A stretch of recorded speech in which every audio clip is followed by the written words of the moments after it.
Setiap agama di dunia memiliki sejarah dan latar belakang yang kaya. Kita seringkali terbatas pada pemahaman tradisional tentang asal-usul dan perkembangan keyakinan tersebut. Namun, apabila kita memandang dari perspektif yang lebih luas, banyak tanda-tanda yang menunjukkan bahwa ada kemungkinan pertemuan dan pertukaran pemikiran antar budaya dan keyakinan yang lebih dalam daripada yang kita ketahui sebelumnya.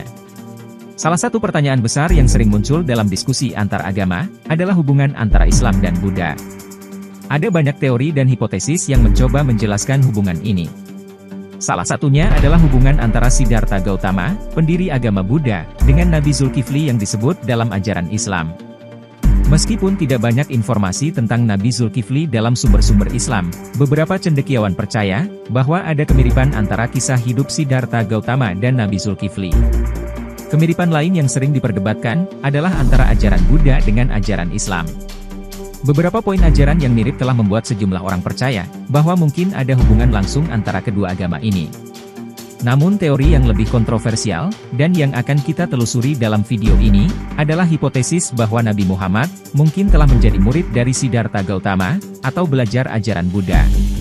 Sebelum kita mendalaminya lebih jauh, penting untuk memahami bahwa tujuan dari pembahasan ini bukan untuk mengurangi keagungan dari salah satu agama, atau untuk merendahkan keyakinan orang lain.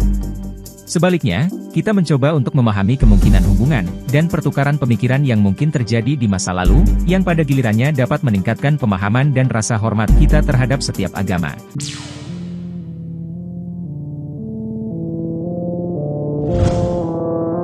Siddhartha Gautama dan Nabi Zulkifli adalah dua sosok yang hidup di zaman yang berbeda dan di tempat yang berbeda. Namun, ada kemiripan dalam kisah hidup mereka, yang telah memicu spekulasi tentang hubungan potensial antara keduanya. Lahir di Lumbini di wilayah yang sekarang menjadi Nepal, Siddhartha Gautama adalah pangeran yang memutuskan meninggalkan kehidupan kerajaan untuk mencari pencerahan. Tidak puas dengan kehidupan glamour dan kemewahan, ia memutuskan untuk menjalani kehidupan sebagai seorang pertapa. Setelah bertahun-tahun bermeditasi, ia akhirnya mencapai pencerahan di bawah pohon Bodhi dan menjadi Buddha, yang berarti, yang tercerahkan. Ajarannya yang dikenal sebagai Dharma, menekankan pentingnya melihat kenyataan dunia seperti apa adanya, dan mencapai pencerahan melalui meditasi dan praktik batin. Inti dari ajarannya adalah 4 kebenaran mulia, yang menggambarkan sifat penderitaan dan jalan untuk mengakhiri penderitaan. Sementara dalam tradisi Islam, Nabi Zulkifli adalah salah satu dari 25 nabi yang disebutkan dalam Al-Quran. Namun, tidak ada kisah panjang mengenai hidup dan misi Nabi Zulkifli, yang membuatnya menjadi salah satu nabi paling misterius dalam sejarah Islam. Beberapa cendekiawan Muslim telah menyarankan bahwa Nabi Zulkifli mungkin memiliki kesamaan dengan sosok tertentu dalam tradisi lain. Salah satu teori yang populer adalah bahwa ia mungkin identik dengan Nabi Ezekiel dari tradisi Yahudi, walaupun teori ini mendapat banyak kritik. Meskipun tampaknya tidak ada banyak kesamaan antara kisah hidup Siddhartha Gautama dan Nabi Zulkifli, beberapa cendekiawan telah mencari tanda-tanda kesamaan antara keduanya, bahkan diklaim mencapai 90% kemiripan. Salah satu argumen yang diajukan adalah bahwa kedua tokoh tersebut menekankan pentingnya meditasi, atau kontemplasi batin dalam pencarian kebenaran. Menurut Abul Kalam Azad, seorang Urdu scholar, Sang Buddha yang dikenal sebagai guru suci bagi umat Buddha, tidak lain adalah Nabi Zulkifli yang dalam Al-Quran disebut sebagai nabi yang mempunyai tingkat kesabaran yang tinggi. Dalam bahasa Arab, Zulkifli berarti orang yang berasal dari Kifl. Sedangkan Kifl itu sendiri, merupakan nama Arab untuk Kapila, singkatan dari Kapila Vastu. Bahkan Syekhul Islam Ibnu Taimiyah menegaskan, bahwa firman Allah yang berbunyi Wattini sebagai pohon Buddha, tempat pendiri agama Buddhisme bersemedi. Dia mengatakan, yang paling benar menurut kami, setelah mengecek pandangan ini dengan teliti, dan jika memang tafsir kami atas ayat ini bisa sahih, Buddha adalah seorang nabi yang asli, nama aslinya ialah Sakyamuni atau Gautama, dan sebelum menjadi nabi, pada mulanya ia pergi bersemedi di bawah pohon besar. Seiring dengan ekspansi perdagangan dan interaksi budaya, kedua agama besar ini, yaitu Buddha dan Islam, mungkin telah bertemu dan saling mempengaruhi dalam berbagai cara. Ada aspek-aspek tertentu yang menunjukkan persamaan, terutama dalam hal praktik spiritual.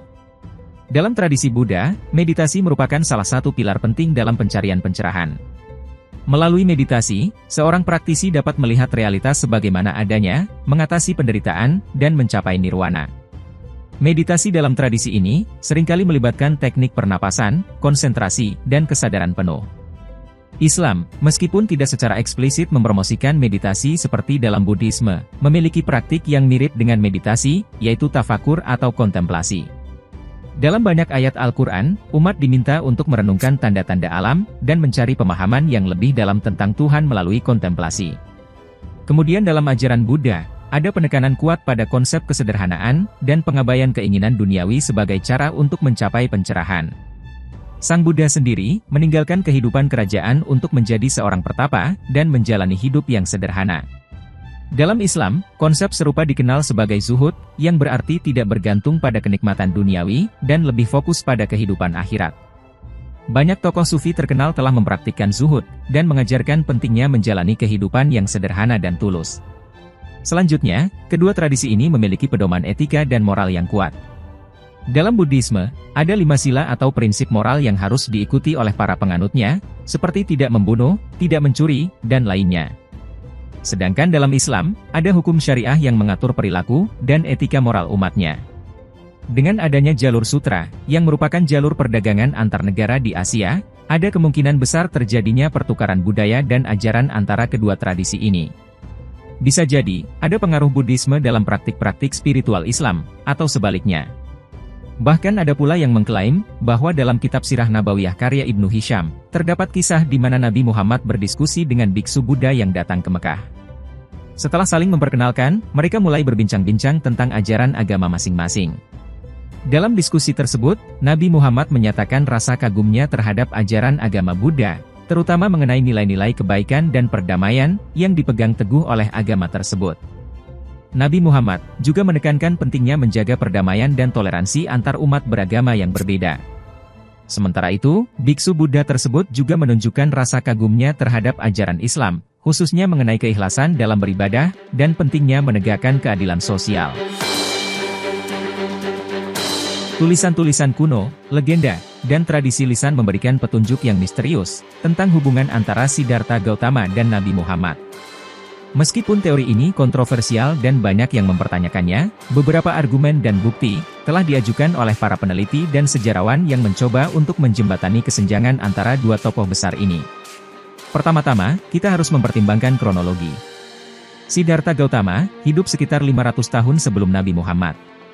Ini tentu membuat mustahil bagi Nabi Muhammad untuk secara fisik menjadi murid dari Siddhartha Gautama, kecuali jika kita mempertimbangkan hubungan guru-murid dalam konteks metafisik atau simbolik. Beberapa cendekiawan berpendapat bahwa ada kemiripan dalam ajaran keduanya. Misalnya, konsep karma dalam Buddhisme memiliki kesamaan dengan konsep kodo dan kodar dalam Islam. Selain itu, keduanya menekankan pentingnya kasih sayang, kedermawanan, dan empati terhadap sesama. Namun juga ada perbedaan mendasar, seperti pandangan tentang Tuhan, kehidupan setelah kematian, dan cara mencapai keselamatan. Jadi, meskipun ada kemiripan, sepertinya masih sulit untuk berpendapat bahwa Nabi Muhammad menerima pengaruh langsung dari ajaran Buddha. Ada beberapa catatan sejarah dan legenda yang menyebutkan hubungan antara Jazirah Arab dan subkontinen India selama periode pra-Islam. Seperti disebutkan di bab sebelumnya, jalur sutra memainkan peran penting dalam pertukaran budaya antara timur dan barat. Para pedagang, biksu, dan cendekiawan sering berinteraksi dan berbagi pengetahuan. Ini mungkin merupakan salah satu cara di mana ajaran Buddhisme bisa mencapai Jazirah Arab. Namun, apakah Nabi Muhammad terpengaruh oleh ajaran-ajaran ini, adalah hal yang masih diperdebatkan. Jazirah Arab, pada abad-abad sebelum kedatangan Islam, merupakan pusat pertemuan berbagai peradaban dan budaya. Letak geografisnya yang strategis, memungkinkan adanya interaksi dengan peradaban-peradaban besar seperti Persia, Bizantium, dan bahkan India. Dengan adanya jalur sutra dan rute-rute perdagangan maritim, pedagang dari Jazirah Arab sering berinteraksi dengan pedagang dari India, Asia Tengah, dan bahkan Tiongkok. Melalui interaksi ini, ide-ide dan konsep dari berbagai tradisi dapat berpindah dan menyebar. Ada catatan sejarah yang mengindikasikan adanya komunitas pedagang Buddha di Mekah dan daerah-daerah sekitarnya. Meski jumlahnya mungkin kecil, keberadaan mereka memperlihatkan adanya pengaruh Buddhisme di Jazirah Arab. Salah satu aspek yang mungkin dipengaruhi oleh Buddhisme adalah praktik monastik. Meskipun monastisisme lebih umum ditemukan dalam tradisi Kristen, ada bukti bahwa beberapa kelompok di Jazirah Arab sebelum Islam juga memiliki praktik serupa. Mereka menjalani kehidupan yang sederhana, mengasingkan diri dari masyarakat, dan fokus pada kontemplasi spiritual. Bahkan Nabi Muhammad sendiri melakukan pertapaannya selama berbulan-bulan di Gua Hiro, sebelum akhirnya mendapat wahyu dan diangkat menjadi nabi. Praktik ini memiliki kesamaan dengan pendeta-pendeta Buddha yang menjalani kehidupan monastik. Mungkin ada pengaruh atau inspirasi dari tradisi monastik Buddha terhadap kelompok-kelompok kontemplatif di Jazirah Arab. Sebagai agama yang lahir di tengah-tengah peradaban yang maju, Islam tentunya dipengaruhi oleh berbagai tradisi yang ada sebelumnya. Baik itu tradisi Yahudi, Kristen, Zoroastrian, maupun Buddhisme. Pengaruh-pengaruh ini, bagaimanapun, telah disaring dan diadaptasi untuk sesuai dengan wahyu dan ajaran yang diterima oleh Nabi Muhammad. Meskipun sulit untuk menentukan secara pasti sejauh mana pengaruh Buddhisme terhadap masyarakat awal Islam, tidak dapat disangkal bahwa adanya interaksi budaya telah mempengaruhi perkembangan pemikiran dan tradisi di Jazirah Arab. Seiring dengan pertumbuhan dan penerimaan masyarakat terhadap Islam, wilayah kekuasaan Muslim melebarkan sayapnya ke daerah-daerah yang bersejarah kaya dengan tradisi Buddhisme. Asia Tengah dan India, dua pusat penting Buddhisme, menyaksikan kedatangan Islam dan interaksi antara dua tradisi besar ini. Seiring dengan ekspansi kekhalifahan, tentara Muslim memasuki Asia Tengah, daerah yang sebelumnya didominasi oleh Kekaisaran Sasania dan berbagai kerajaan Buddha. Meski awalnya ada perlawanan, banyak wilayah yang memilih untuk menerima kehadiran Muslim dan menganut Islam, baik karena alasan politik, ekonomi, maupun spiritual. Hal ini menggarisbawahi pernyataan bahwa ajaran yang dibawa oleh penakluk Muslim tidak jauh berbeda dengan ajaran sebelumnya. Meskipun sudah banyak yang menganut Islam, warisan budaya Buddhisme tetap ada. Monumen-monumen, seni, dan literatur Buddha berperan penting dalam membentuk kebudayaan Asia Tengah. Sejumlah besar karya filsafat dan sastra Buddhisme diterjemahkan ke dalam bahasa Arab. Beberapa pemikir Muslim, seperti Al-Biruni, menulis tentang Buddhisme dan berusaha memahami ajarannya dalam konteks pemikiran Islam. Proses ini tidak terlalu sulit, karena sepertinya, kedua ajaran ini memang sama, jadi mudah untuk dikawin silangkan. Buddhisme terutama aliran Mahayana dan Vajrayana yang populer di Asia Tengah, menekankan praktik meditasi dan pencarian spiritual. Beberapa praktik ini dengan modifikasi tertentu, ditemukan dalam tradisi Sufi Islam. Meskipun sumber-sumber Sufisme bervariasi dan memiliki akar dalam ajaran Islam itu sendiri, pengaruh Buddhisme mungkin berperan dalam membentuk beberapa tradisi meditasi Sufi. Meditasi dalam Sufisme, sering dikenal dengan muraqabah, atau pengawasan, memiliki kesamaan dengan meditasi Vipassana dalam Buddhisme. Keduanya menekankan kesadaran diri, introspeksi, dan pemurnian pikiran. Meskipun tujuannya mungkin berbeda, teknik dan prosesnya memiliki banyak kesamaan. Dalam tradisi Sufi, cinta ilahi atau cinta kepada Sang Pencipta, adalah pusat dari semua tindakan dan pemikiran. Ini mirip dengan konsep metta, atau cinta kasih tanpa syarat dalam Buddhisme, di mana praktikannya diarahkan untuk mengembangkan kasih sayang kepada semua makhluk hidup, rahmatan lil alamin. Sebagai kesimpulan, dalam perjalanan sejarah, pertemuan antara Islam dan Buddhisme telah membawa banyak titik temu. Diskusi mengenai hubungan potensial antara Siddhartha Gautama dan Nabi Muhammad menunjukkan adanya kemiripan dalam beberapa ajaran dan narasi kehidupan mereka. Meskipun tidak ada bukti konkret yang menyatakan bahwa Nabi Muhammad adalah murid Siddhartha Gautama secara fisik, pertimbangan mengenai interaksi budaya dan pemikiran antara Buddha dan Islam menyoroti pentingnya saling menghormati dan memahami antar keyakinan. Semua ajaran agama, pada dasarnya mengajak umatnya menuju kebaikan dan kedamaian, meskipun mungkin melalui jalur dan cerita yang berbeda.